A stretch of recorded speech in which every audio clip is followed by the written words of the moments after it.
সিলেটের ভোলাগঞ্জে লুটেরাদের কাছ থেকে উদ্ধার করে আবারও নদীতে ফেলা হচ্ছে সাদা পাথর। পাথর লুট ঠেকাতে প্রশাসনের ব্যর্থতার পাশাপাশি সরকারের দায় রয়েছে বলে মনে করছেন সাধারণ মানুষ। একসময় যেখানে স্বচ্ছ জলরাশি ও সাদা পাথরের মুগ্ধতা পর্যটকদের আকৃষ্ট করত, আজ সেখানে দেখা যাচ্ছে ধুধু বালুচর ও গর্ত। আর এ কারণে কমে গেছে পর্যটকদের আগমনও। সিলেট থেকে আবু তাহের চৌধুরীর প্রতিবেদন। পাথরের স্তূপের কারণে সিলেটের কোম্পানীগঞ্জ উপজেলার সীমান্তের জিরো লাইন সংলগ্ন এলাকার নাম সাদা পাথর। মনোমুগ্ধকর সেই সাদা পাথর এলাকাটি এখন প্রায় বিবর্ণ।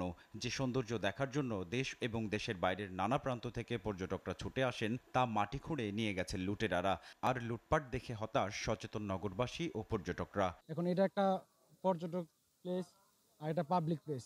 এখানে যা আছে সব রাষ্ট্রীয় সম্পদ। এমন অবস্থা দেখবো আসলে আমরা কখনো টুরিস্ট আশা করি না। উদ্ধার করে এবং এটাকে যদি এই জায়গায় প্রতিস্থাপন করার একটা ব্যবস্থা করা যায়, আমরাও খুশি হব এবং দেশ তার প্রাকৃতিক সম্পদ এবং পর্যটন কেন্দ্রটা রিস্টোর করতে পারবে। আসলে এই পাথর হরিলুডের পিছনে আমাদের বাংলাদেশে বিজেপি আছে, বর্ডার গার্ডের, তারা দায়ী।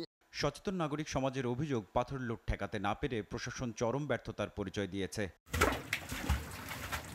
এদিকে পাথর লুটের মহোৎসবের পর দুদকের একটি টিম সাদা পাথরের বিরানভূমি দেখে এসেছেন। এই ঘটনার সাথে প্রশাসনের লোকজনের জড়িত থাকার বিষয়টি উঠে এসেছে। এই লুটপাটের ঘটনায় জড়িতদের শনাক্ত করতে কাজ করছেন তারা। প্রশাসন বলছে, ঘটনায় জড়িত স্থানীয় ইউনিয়ন পরিষদের এক চেয়ারম্যানকে গ্রেফতার করা হয়েছে। পাথর লুটপাট বন্ধে অভিযান অব্যাহত রয়েছে। শীঘ্রই সময়ের মধ্যে যেগুলো চুরি হয়ে গিয়েছিল সেগুলোকে পুনরুদ্ধার করে এখানে আবার প্রতিস্থাপন করতে পারবে। এটা একটা সময় সাপেক্ষ বিষয়। আমরা সেজন্য প্রয়োজনীয় প্রস্তুতি নিয়েছি এবং এই কাজটা সম্পন্ন করছি। একই সাথে এখানে যে অপূরণীয় ক্ষতি হয়ে গেছে সেই ক্ষতি যাতে আর কেউ করতে না পারে, সেই জন্য যারা এই কাজে জড়িত ছিল তাদের বিরুদ্ধে গ্রেফতার সহ আইনি প্রক্রিয়া গ্রহণ করা শুরু হয়েছে।